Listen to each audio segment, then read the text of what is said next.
Breaking news. Polling తర్వాత పిఠాపురంపై తొలిసారిగా స్పందించారు పవన్ కళ్యాణ్. పార్టీ కార్యాలయం నుంచి ఆయన ఒక ప్రకటన విడుదల చేశారు. వర్మకు తనకు మద్దతుగా ప్రచారం చేసిన ప్రతి ఒక్కరికి, పిఠాపురం ప్రజలకు, జన సైనికులకు పవన్ కృతజ్ఞతలు తెలియజేశారు. పోటీ చేస్తున్నానని ప్రకటన చేసిన మరుక్షణం నుంచి ఎంతో ప్రేమ చూపించి నన్ను ఆదరించారు అని పవన్ కళ్యాణ్ అన్నారు. రికార్డు స్థాయిలో ఓటు వేసి మీ ప్రేమను తెలిపారు. ఎన్నడూ లేని విధంగా 86.63% ఓటింగ్ నమోదైందని పవన్ అన్నారు. వర్మకు శ్రీపాద వల్లభుని ఆశీస్సులు ఉండాలి అని కోరుకుంటున్నానని పవన్ కళ్యాణ్ అన్నారు. నిండు నూరేళ్లు ఆయుర ఆరోగ్యాలతో ప్రజల కోసం పనిచేయాలి. వర్మ తన కోసం సీటును త్యాగం చేశారని కొనియాడారు జనసేనాని. భవిష్యత్తులో చట్టసభల్లో అడుగుపెట్టి ప్రజా సమస్యలపై పనిచేస్తారు అని పవన్ కళ్యాణ్ అన్నారు. వర్మ సహకారంతో నియోజకవర్గ అభివృద్ధికి కృషి చేస్తాను అని పవన్ కళ్యాణ్ అన్నారు. నా కోసం వెండితెర, బుల్లితెర నటులు, ఎన్ఆర్ఐలు గడప గడపకు వెళ్లి ప్రచారం చేశారు. వాళ్ళు నాపై చూపించిన ప్రేమ నన్ను కదిలించింది. వారి నమ్మకాన్ని వమ్ము చేయకుండా పిఠాపురాన్ని ఒక మోడల్ నియోజకవర్గంగా తీర్చిదిద్దుతాను అని పవన్ కళ్యాణ్ చెప్పారు. దీనిపై మరింత సమాచారం మా ప్రతినిధి ప్రకాష్ అందిస్తారు. ప్రకాష్, పవన్ కళ్యాణ్ కృతజ్ఞతలు తెలియజేస్తూ ఒక లేఖను విడుదల చేశారు. తొలిసారి ఆయన స్పందించారు. ఏమేం పేర్కొన్నారు ఆయన స్పందనలో? పోలింగ్ తర్వాత మొట్టమొదటిసారిగా జనసేన అధినేత పవన్ కళ్యాణ్ తన పిఠాపురం నియోజకవర్గంలో పోటీపై, అలాగే ప్రధానంగా అన్నకు సహకరించినట్టు వారిపై అందరూ కూడా మొదటిసారిగా తన లేఖ ద్వారా కూడా మొదటిసారిగా ముందుకు రావడం జరిగింది. ఈ నేపథ్యంలో ముఖ్యంగా చూసుకుంటే మొదటి నుంచి కూడా పిఠాపురం నియోజకవర్గంలో పరిణామాలపై పవన్ కళ్యాణ్ అయితే మొత్తం ఊహించిన విధంగా అందరూ కూడా సహకరించడంతో ఆయన ప్రధానంగా అందరూ కూడా మెన్షన్ చేస్తూ లేఖలో తన లేఖ అనేది విడుదల చేసిన పరిస్థితి ఉంది. ముఖ్యంగా అక్కడ ఉన్నటువంటి టీడీపీ నాయకులు ఎవరైతే ఉన్నారో వర్మను ఉద్దేశించి కూడా తను ట్వీట్ చేశారు. అలాగే నియోజకవర్గ ప్రజల నుంచి కూడా ట్వీట్ చేశారు.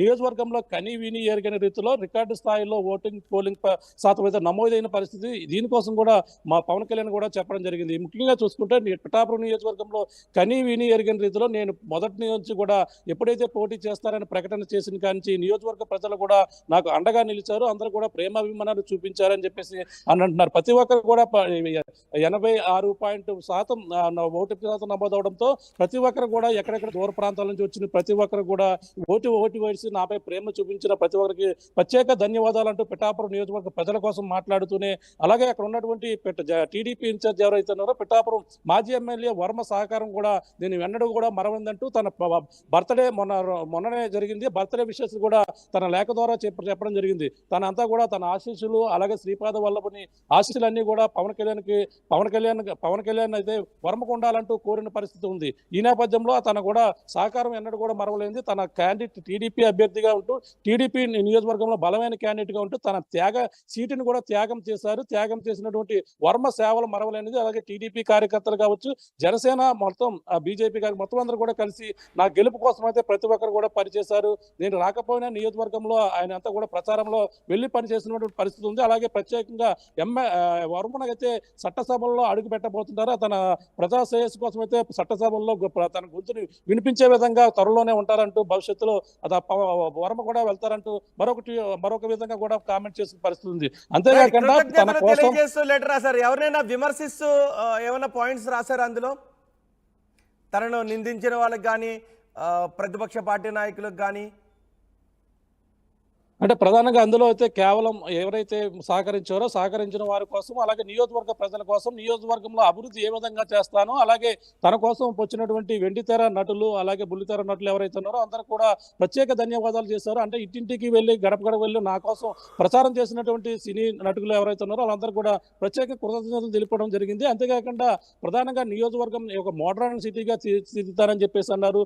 అంతేకాకుండా ఏదైతే తన నమ్మకాన్ని ఒమ్ము చేయకుండా ప్రతి ఒక్కరూ ఏదైతే ఆశించిన విధంగానే నియోజకవర్గం వర్మను కలుపుకుంటూ అక్కడ ఉన్నటువంటి సూచనలు, సలహాలు తీసుకుని ఆ నియోజకవర్గ అభివృద్ధి కోసమే పనిచేస్తానన్నారు. అక్కడ ఉన్నటువంటి వైసీపీ నాయకుల కోసం ఇంకా ఏ విధంగానే మాట్లాడలేదు. గతంలో ఎన్నోసార్లు నాగబాబు కావచ్చు అందరూ కూడా ఎన్నోసార్లు మాట్లాడారు. అలాగే తన ఓడించేందుకు ఎన్నో ప్రయత్నాలు చేస్తున్నారు, ఎన్నో కుట్రలు చేస్తున్నారు అని చెప్పేసి నాగబాబు మాత్రమే గత కొన్ని రోజుల నుంచి కూడా కామెంట్ చేస్తున్న పరిస్థితి ఉంది. కానీ పవన్ కళ్యాణ్ మాత్రం మొట్టమొదటిసారిగా ఈ రోజు ఎన్నికల తర్వాత తన లేఖ ద్వారా అయితే రావడం జరిగింది. దానిలో కేవలం నియోజకవర్గ ప్రజల కోసం ఓటింగ్ పర్సంటేజ్ కని విని ఎరగని రీతిలో రికార్డు స్థాయిలో నా కోసం నాపై ప్రేమ చూపించడం కోసం చేసినటువంటి ఓటర్లందరూ కూడా ఆయన అందరూ కూడా ప్రత్యేక ధన్యవాదాలు తెలపడం జరిగింది. అవి ఈ విధంగా మొత్తం అందరి కోసం తన సహకరించినటువంటి జన సైనికుల కోసం మొత్తం అంతా కూడా పవన్ కళ్యాణ్ అయితే లేఖలో ప్రతి ఒక్కరి కోసం కూడా కృతజ్ఞత తెలిపిన పరిస్థితి ఉందని చెప్పాలి. కానీ ఎవరిని కూడా విమర్శించిన పరిస్థితి ప్రధానంగా కనపడలేదు. ఎందుకంటే పవన్ కళ్యాణ్ మొదటి నుంచి కూడా తన ప్రచారం పైన అలాగే మొత్తం రాష్ట్ర వ్యాప్తంగా ప్రచారం పైన కూడా దృష్టి పెట్టారు తప్ప నియోజకవర్గంలో వాళ్ళ వైసీపీ నాయకులపై మొదటి స్థాయిలో తీవ్ర స్థాయిలో కేవలం జగన్ ఉద్దేశించి మాత్రమే ప్రతిసారి కూడా కామెంట్ చేశారు. నియోజకవర్గంలో ఉన్నటువంటి వంగ గీతా విశ్వనాథ్పై కూడా ఏనాడు కూడా పవన్ కళ్యాణ్ కూడా మాట్లాడలేదు. కేవలం తన టార్గెట్ జగన్ మాత్రమే, వైఎస్సీపీ అరాచకాల పైన మాత్రమే టార్గెట్ అంటూ మొదటి నుంచి కూడా చెప్పుకొస్తున్నారు. ఈ విధంగానే మాట్లాడడం జరిగింది తప్ప అయితే ఎవరిని ఉద్దేశించి అయితే మాట్లాడిన పరిస్థితి లేదు. అలాగే నియోజకవర్గంలో ఆ పిఠాపురాన్ని అయితే మోడర్న్ నియోజకవర్గంలో తీర్చిదిద్దడంలో నేను ఎప్పుడు కూడా ఏ విధంగానూ అన్ని విధాలు కూడా ముందుగా ఉంటానని చెప్పేసి చెప్పడంతో పరిస్థితి ఉంది తప్ప ఏ విధమైనటువంటి కామెంట్స్ అయితే చేయలేదు మనం ప్రధానంగా చెప్పొచ్చు. ఏదేమైనా మొదటిసారిగా ఆయన అయితే ఎన్నికల పోలింగ్ తర్వాత అయితే ఈ విధంగా తన లేఖ ద్వారా కొంచెం ఆలస్యమైనప్పుడు ఒక రోజు ఆలస్యంగా అలాగే వర్మకు జన్మదిన శుభాకాంక్షలు తెలపడంతో పాటు నియోజకవర్గ ప్రజలకు అందరికీ ప్రత్యేక ధన్యవాదాలు. అలాగే తరలి వచ్చినటువంటి తన కోసం గడపడకు వెళ్ళినటువంటి సినీతారల కోసం ఈ విధంగా అందరికి కూడా ప్రత్యేక కృతజ్ఞతలు తెలుపుతూ ఈ విధమైన లేఖ అయితే చేశారని మనం ప్రధానంగా చెప్పవచ్చు. రోహిత్ రైట్ ప్రకాష్, పోలింగ్ తర్వాత పిఠాపురంపై తొలిసారిగా పవన్ కళ్యాణ్ స్పందించారు. ఒక లేఖను విడుదల చేశారు. కృతజ్ఞతలు తెలియజేస్తూ పార్టీ కార్యాలయం నుంచి ఒక ప్రకటన విడుదల చేశారు. వర్మకు తనకు మద్దతుగా ప్రచారం చేసిన ప్రతి ఒక్కరికి, పిఠాపురం ప్రజలకు, జన సైనికులకు పవన్ కళ్యాణ్ కృతజ్ఞతలు తెలియజేస్తూ ఆ ప్రకటన విడుదల చేశారు. పోటీ చేస్తున్నాను అని ప్రకటన చేసిన మరుక్షణం నుంచి ఎంతో ప్రేమను చూపించి నన్ను ఆదరించారు. రికార్డు స్థాయిలో ఓటు వేసి మీ ప్రేమను తెలియజేశారు. ఎన్నడూ లేని విధంగా 86.63% ఓటింగ్ నమోదైంది అని పవన్ కళ్యాణ్ అన్నారు. అంతేకాదు వర్మ గురించి కూడా మాట్లాడారు. వర్మకు శ్రీపాద వల్లభుని ఆశీస్సులు ఉండాలని కోరుకుంటున్నాను. నిండు నూరేళ్లు ఆయుర ఆరోగ్యాలతో ప్రజల కోసం పనిచేయాలి. వర్మ తన కోసం సీటు త్యాగం చేశారని పవన్ కళ్యాణ్ కొనియాడారు. భవిష్యత్తులో చట్టసభల్లో అడుగుపెట్టి ప్రజా సమస్యలపై పనిచేస్తారు. వర్మ సహకారంతో నియోజకవర్గ అభివృద్ధికి కృషి చేస్తాను అని పవన్ కళ్యాణ్ అన్నారు. ఒకసారి పవన్ కళ్యాణ్ ఈ లేఖను విడుదల చేసిన తర్వాత, ప్రకటన విడుదల చేసిన తర్వాత వర్మ కూడా మీడియాతో మాట్లాడారు. ఆయన ఒక ప్రెస్ మీట్ నిర్వహించారు. ఆ ప్రెస్ మీట్లో వర్మ ఏం మాట్లాడారు చూద్దాం. రాష్ట్రంలో ఉన్న అన్ని పార్టీలు కూడా తెలుసుకోవాల్సిన బాధ్యత, అదేవిధంగా నడుచుకోవాల్సిన అవసరం కూడా ఉంది. పిఠాపురం వైఎస్ఆర్సీపీ నాయకురాలు వంగా గీత నుండి అక్కడ ఇన్ఛార్జెస్ మిథున్ రెడ్డి, పద్మనాభం గారు, ఇంకా పెద్దలందరూ ఉన్నారు. వీరందరూ కూడా జగన్మోహన్ రెడ్డితో సహా మందు మీద, అవినీతి సొమ్ము మీద ఆధారపడ్డారు. సుమారు దగ్గర 2 కోట్ల మందు పిఠాపురాన్ని దొరకడం జరిగింది. అదే నిదర్శనం. అంటే వైఎస్ఆర్సీపీ ఎలక్షన్ చేయాలన్న నినాదం జగన్మోహన్ రెడ్డి గారిది ఒక మందు డబ్బు ఉంటే అయిపోతుంది, దానికి తిరుగులేదని ఒక ఆలోచనతో వైఎస్ఆర్సీపీ పార్టీ పనిచేస్తాం. వేళ పవన్ కళ్యాణ్ గారు ఆయన కష్టార్జితం, సినిమాలు చేసుకునే సంపాదన, వేరే సంపాదన ఆయనకి లేదు. అదే జగన్మోహన్ రెడ్డి గారికి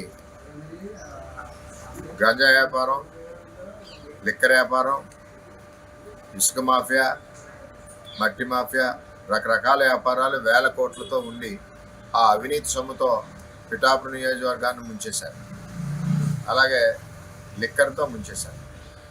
కానీ ఇక్కడ తెలుసుకోవాల్సిన విషయం ఏంటంటే, జనసేన పార్టీకి సంబంధించి మేము కానీ అయినా ఎలక్షన్ కమిషన్ రూల్స్ ఏదైతే ఉన్నాయో 45 లక్షల ఖర్చు, ఆ ఖర్చు